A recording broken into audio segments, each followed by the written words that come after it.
the gentlewoman from Washington, Ms. Jayapal, for 5 minutes.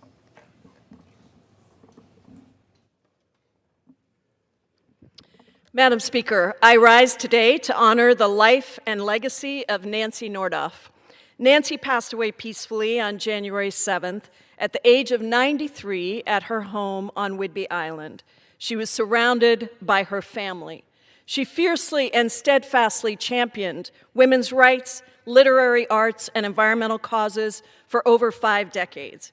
It is so appropriate that I honor her today, a day when so many survivors of Jeffrey Epstein's horrific ring of predators and pedophiles are still awaiting justice. Those survivors are here to draw attention to this massive cover-up and to call for justice. Nancy would have loved that. She would have loved that so many of us are wearing white today to honor the suffragettes and to say that we are not giving up on this struggle for women's rights and women's voices. Nancy was a beloved Pacific Northwest philanthropist, a giant among giants who used her resources and her time to make change that supported and lifted up the voices and the needs of those who are too often left behind. Throughout her lifetime, she generously founded and supported groundbreaking nonprofits and her local community. Everywhere she turned, she made people's lives better, not only in Washington state, but across the United States and across the world. A proud graduate of Mount Holyoke College, Nancy's feminism, charitable giving, and activism were the foundation of her life's work. Seeing a need, coming up with a solution, and taking action to make people's lives better. In 1988, Nancy founded Hedgebrook, a world-renowned nonprofit on Whidbey Island that supports female-identified writers with residences and radical hospitality on land that allowed for rest, rejuvenation, creativity, and a reconnection to nature. You see, Nancy believed that it's women's voices that make the world better, and that those voices had been silenced for far too long, and that we need to be actually intentional about nurturing and lifting up those voices. Hedgebrook has established hundreds of new and known writers who came to bravely define their own lives, communities, and creative and political paths. But it wasn't just the place, it was Nancy herself who never stepped away from the work. She was there meeting writers, listening to their ideas, educating herself, and often becoming the wind behind their sails.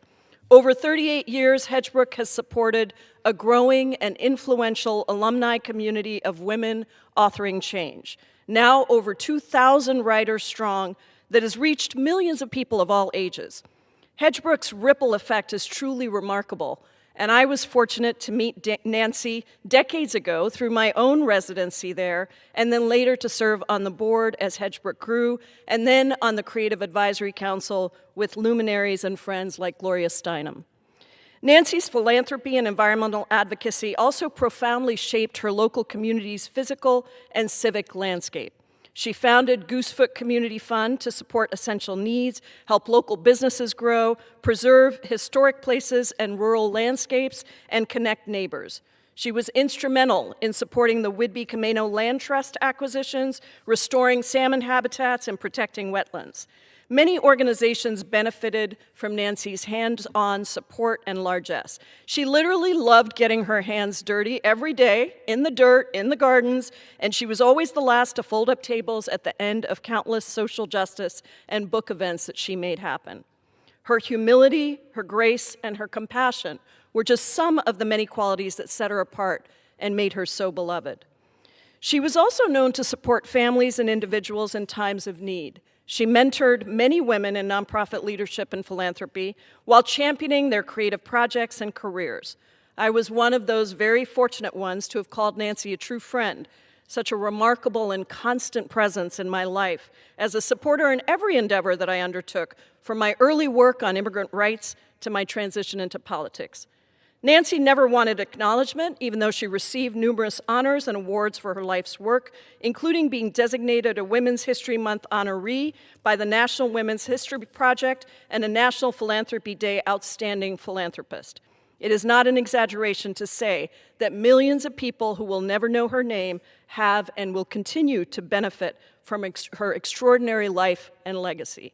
She's survived by her wife, Lynn Hayes, her children, Grace Nordoff, Charles Chuck Nordoff, Carolyn Nordoff Reed, and their spouses, and her grandchildren and great-grandchildren.